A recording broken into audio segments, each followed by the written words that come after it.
February 2000. 25 protesters storm the entrance of Siebel Systems user conference in San Francisco. They're waving signs. The end of software. Police arrive.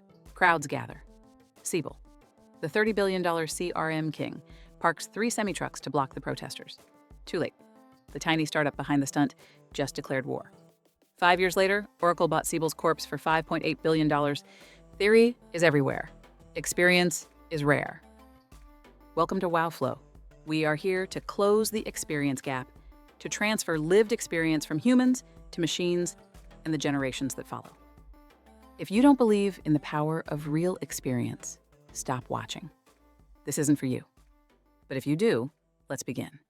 Siebel Systems owns the world. 45% market share. CRM king. Fastest growing company in America, according to Fortune. Their customers? IBM, Cisco, Charles Schwab, every Fortune 500 giant. Their product? A beast. On-premise CRM software that costs $5+ million minimum just to start the conversation. Installation takes 12 to 18 months, requires armies of consultants. Customization costs another fortune. But it works. It's the gold standard. The Amdocs of CRM. Tom Siebel's company is printing money. Stock price rockets from $2.19 at IPO to $120 by November 2000. Nobody can touch them. And then, in a 1-bedroom apartment on Telegraph Hill in San Francisco, 4 guys have a crazy idea. Marc Benioff just quit Oracle. He's 34. He spent 13 years there, became a protege of Larry Ellison. But now, he's in his apartment with Parker Harris, Frank Dominguez, and Dave Mullenhoff. They're building something insane. CRM software delivered over the internet. No installation, no hardware, no million-dollar budgets, just $50 per user, per month. Everyone thinks they're crazy. Nobody will put customer data in the cloud. What happens when the internet goes down? Security? Privacy? This will never work. Benioff doesn't care. He has a vision and a slogan. The end of software. March 2000. Salesforce has basically 0 customers, 0 revenue, 0 credibility. Siebel is hosting their annual user conference in San Francisco. Moscone Center. Thousands of enterprise executives. Marc makes a decision. We're going to crash their party. The plan is theatrical, outrageous, brilliant.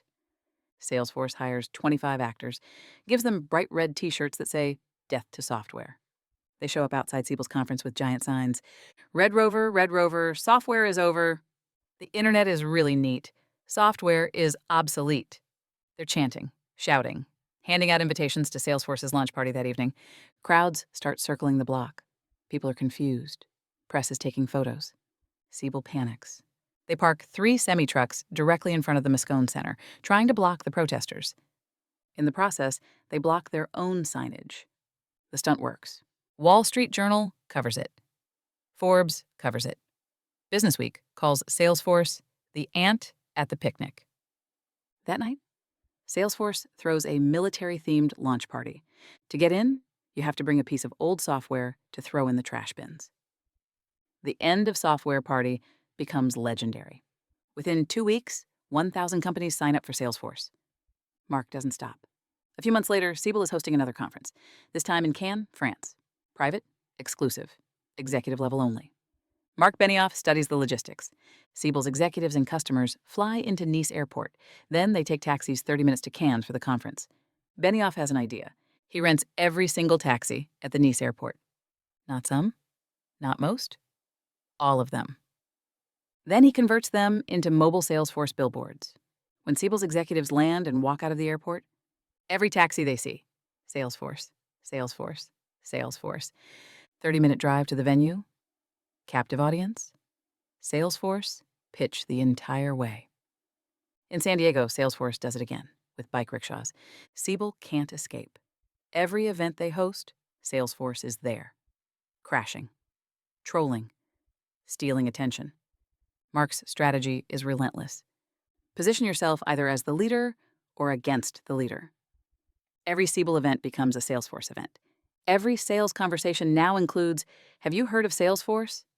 2001 to 2002. The dot-com bubble bursts. The recession hits. Siebel's business model cracks. Their customers? Mostly telecom and enterprise, long 12 to 18-month sales cycles, $5 million minimums. When budgets freeze, Siebel deals die. Salesforce? They're selling $50 per month subscriptions to small teams. Sales cycle, days, not months. No IT required, no installation. Sign up online, start using it immediately. While Siebel's revenue collapses, Salesforce grows. 2002. Siebel's stock drops 90%, from $120 to $10. They try to respond. Launch Siebel CRM On Demand in 2003. Acquire a startup called Upshot. Too late, too slow, the damage is done. 2004. Salesforce IPO. $110 million raised. Stock starts climbing. 2005. Oracle acquires Siebel for $5.8 billion. Tom Siebel sells to his hated rival, Larry Ellison. At Dreamforce 2005, Marc Benioff stands on stage and declares victory. The war is over. The $30 billion CRM king is dead. The ant at the picnic just took over the entire industry. What happened next? Siebel. 5,000 customers. 5 million seats. Average 1,000 seats per customer. Enterprise only. Salesforce started with 24 seats per customer. Small businesses, then mid-market, then enterprise. By 2010, Salesforce becomes the CRM leader. By 2024, Salesforce revenue hits $34 billion annually. Siebel still exists inside Oracle, a legacy product, basically life support. Here's what matters in 2026.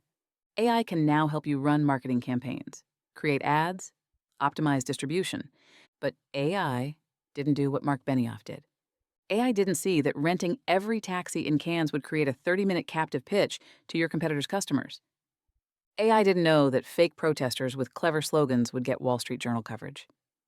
AI didn't realize that crashing every single Siebel event would inject Salesforce into every buying conversation. The insight wasn't the product, it was the positioning. The end of software wasn't a feature. It was a war cry. And the guerrilla tactics? They weren't random stunts. They were a systematic strategy. Be at every event your competitor hosts. Make it impossible for buyers to not hear about you. Marc's principle: when you can't afford to compete on budget, compete on audacity. When Siebel spent millions on conferences, Salesforce spent thousands on protesters. When Siebel had enterprise sales teams, Salesforce had taxi drivers handing out brochures. When Siebel required $5 million budgets, Salesforce said $50 per month. David didn't beat Goliath with a better sling. David beat Goliath by showing up everywhere Goliath went and making Goliath look slow, expensive, and outdated. AI can optimize your ads, but it can't teach you to rent every taxi at the airport. That's human creativity seeing the battlefield others can't see. Now, it's your turn. Don't wait years to build this expertise. Subscribe to Close the Gap, our weekly newsletter where real experiences from world-class experts become your competitive edge. Link in the description.